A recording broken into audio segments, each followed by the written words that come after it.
ও ঠাম্মা ঠাম্মা, কতদিন হলো বলো তো, তুমি আমাদেরকে গল্প শোনাওনি। আজ একটা শোনাও না ঠাম্মা গল্প। হ্যাঁ ঠাম্মা, ভাই একদম ঠিক কথা বলেছে। তুমি কতদিন আমাদের গল্প শোনাওনি বলো তো। আজ এই বৃষ্টির দিনে একটা গল্প শোনাও না। ঠিক আছে দিদি ভাই, তোমরা যখন এত করে বলছো তাহলে বলো তোমাদেরকে কেমন গল্প শোনাবো। রোজ তো রূপকথার গল্প শোনাও, আজ না হয় একটা সত্যিকারের গল্প শোনাও। জমে যাবে ঠাম্মা, একদম জমে যাবে। কি যে বলো না দিদি ভাই তোমরাও। ঠিক আছে, ঘরের ভেতরে চলো। না ঠাম্মা, আমরা তো এই বৃষ্টির মধ্যেই শুনবো গল্প। তুমি এখানেই বলো না ঠাম্মা, এখানেই বলো। ও দাদু ভাই, এ তো শুধু বৃষ্টি নয় গো, এ তো বিদ্যুৎ সহ বৃষ্টি হচ্ছে। তো কি হয়েছে ঠাম্মা, তুমি এই বিদ্যুৎকে এত কেন ভয় পাও? ভালোই তো হবে এই বিদ্যুৎ সহ ঝড় বৃষ্টিতে গল্প শুনতে। ঠিক আছে দিদি ভাই, বলো তাহলে তোমরা কি রকম সত্যিকারের গল্প শুনতে চাও আমার কাছে। আচ্ছা ঠাম্মা, তুমি তো কখনো আমার মা বাবার গল্প শোনাও না। ওরা কিভাবে মারা গেল বলো না ঠাম্মা, বলো আজকে তুমি। হ্যাঁ ঠাম্মা, আমিও শুনতে চাই আমার মা বাবার গল্প।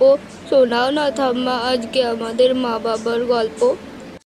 আমি তো শুনিয়ে দেব বাবা, কিন্তু তোমাদের মন খারাপ হবে না তো?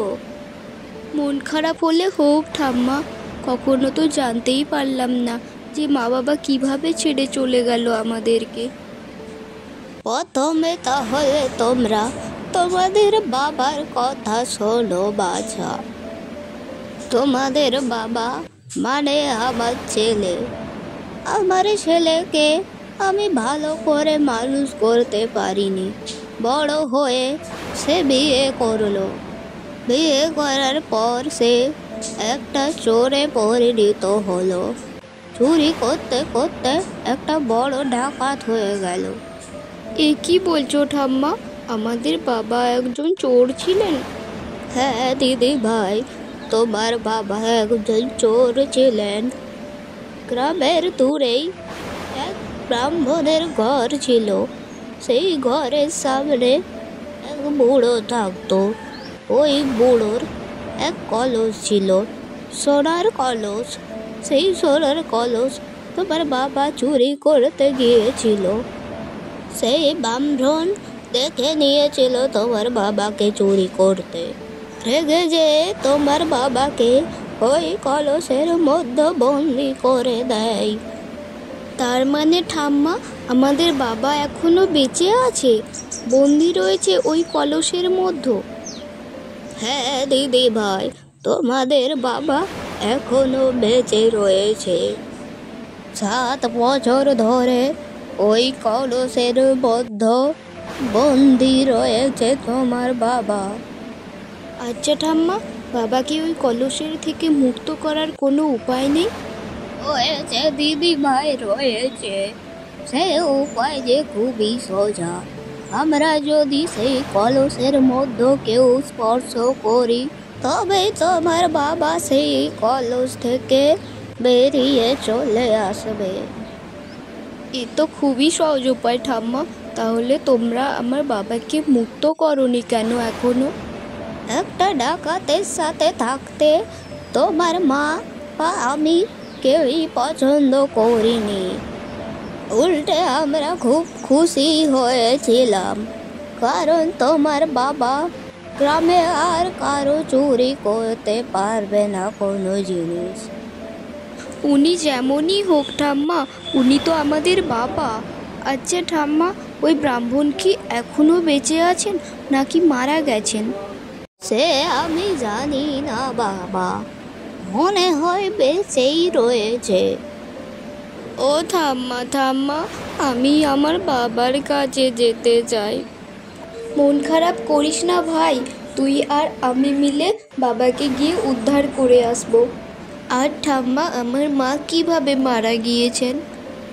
তোমার মায়ের কথা জানতে হলে বাবা সেই 7 বছর আগের অতীতে যেতে হবে। 7 বছর আগে তোমার মা দাদু ভাইকে কোলে নিয়ে বসেছিল আর তুমি খাটে শুয়েছিলে।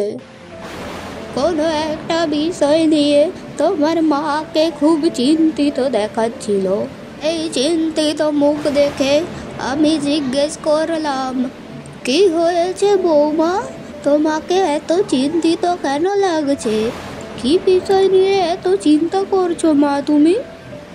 সেই প্রশ্নের উত্তরে তোমার মা বলল, আসলে মা, মেঘের গতি কিন্তু খুব একটা ভালো না। গত 3 দিন যেভাবে বৃষ্টি হচ্ছে, এইভাবে চলতে থাকলে তো আমাদের জমির সব ফসল নষ্ট হয়ে যাবে। আমরা খাবো কি মা? এই নিয়েই আমি একটু চিন্তিত ছিলাম। জমিতে অনেক জল ঢুকে গিয়েছে মা। এই জল যদি আমি বের করে দিতে পারতাম তবে মনে হয় একটু জমিতে সুবিধা হতো। সব কিছুই তো ভগবানের ইচ্ছে মা, সেখানে তুমি আর আমি চিন্তা করে কি করব? দেখো মা, তুমি যা ভালো বুঝো করো, এখানে আমি আর কি করতে পারি? ঠিক আছে মা, আপনি দয়া করে আমার ছেলে মেয়েকে একটু দেখে রাখুন। আমি একবার জমির থেকেই ঘুরে আসি, দেখি কিছু করা যায় কি না। এইভাবে তো আর হাত গুটিয়ে বসে থাকলে হবে না মা। যাই, আমি জমিতে গিয়ে দেখে আসি জমির কি অবস্থা। ঠিক আছে বৌমা, সাবধানে যেও তুমি। এই বলে তোমার মা বেরিয়ে পড়লো সেই তুমুল ঝড় বৃষ্টির মধ্যে। হায় রে হায়, এ কি করলে তুমি ভগবান আমাদের? জমিতে তো সব জল ঢুকে গিয়েছে। এত জল আমি একা হাতে কিভাবে বের করব? কোনো একটা উপায় দাও ভগবান, কোনো একটা উপায় দাও। এই কথা শেষ করার পর আকাশের বিদ্যুৎ তোমার মায়ের গায়ের ওপর পড়ে যায়।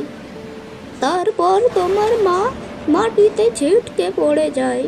তুমি আর দাদু ভাই খুব কান্না করছিলে। সেই দেখে আমি তোমার মাকে ডাকতে এসেছি। এসে দেখছি তোমার মা মারা গেছে। আমি মাঠে গিয়ে খুব কান্না করছিলাম। তোমার মা খুবই ভালো মানুষ ছিল।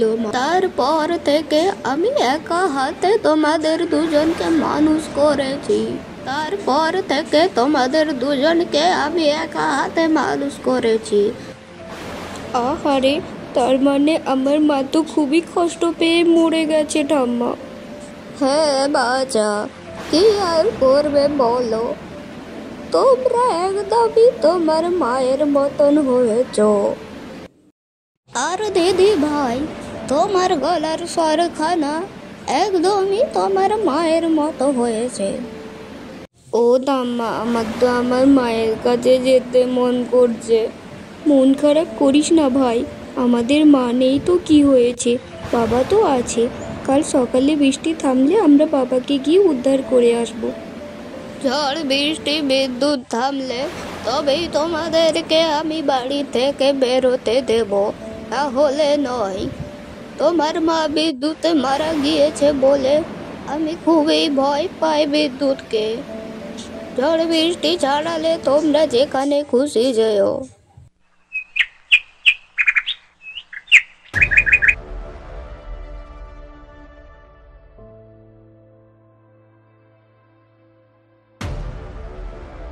এই দিদি, আমরা সঠিক জায়গায় আসতে পেরেছি তো রে দিদি? এখানেই কি বাবা আছে নাকি? হ্যাঁ ভাই, ঠাম্মার কথা শুনে তো মনে হয় এটাই সেই ব্রাহ্মণের বাড়ি।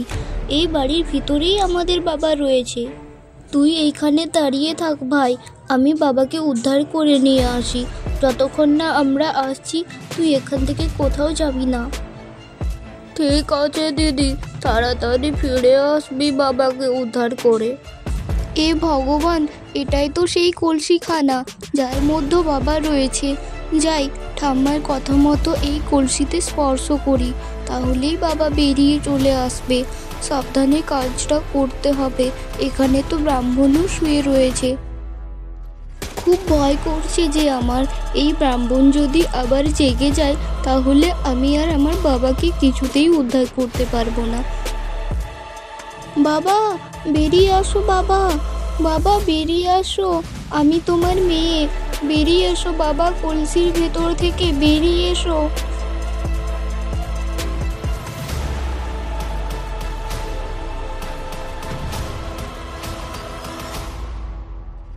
বাবা আমি তোমার মেয়ে, তুমি আমাকে চিনতে পারছো বাবা? হ্যাঁ রে মা, চিনতে পেরেছি। কেন চিনতে পারবো না নিজের মেয়েকে? আমাকে ক্ষমা করে দে মা, তুই আমাকে ক্ষমা করে দে। এইভাবে বলো না বাবা, এইভাবে বলো না, চলো বাড়ি ফিরে চলো তুমি।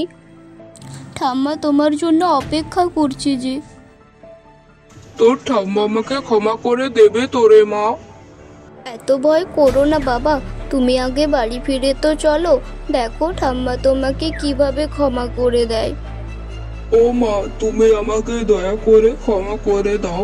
কখনো আর এই রকম কাজ করবো না মা, দয়া করে ক্ষমা করে দাও। ক্ষমা আমি একটা শর্তেই করতে পারি, তুই তোর ছেলে মেয়ের মাথা দীপ্তি করে বল যে তুই আর এই অসৎ কাজ কখনো করবি না, আর তোর ছেলে মেয়েকে মানুষের মতন মানুষ করবি। এই ছেলে মেয়ের মাথা দিব্যি খেয়ে বললাম মা, আমি আর এই অসৎ কাজ কখনো করবো না এবং ছেলে মেয়েকে মানুষের মতন মানুষ করবো।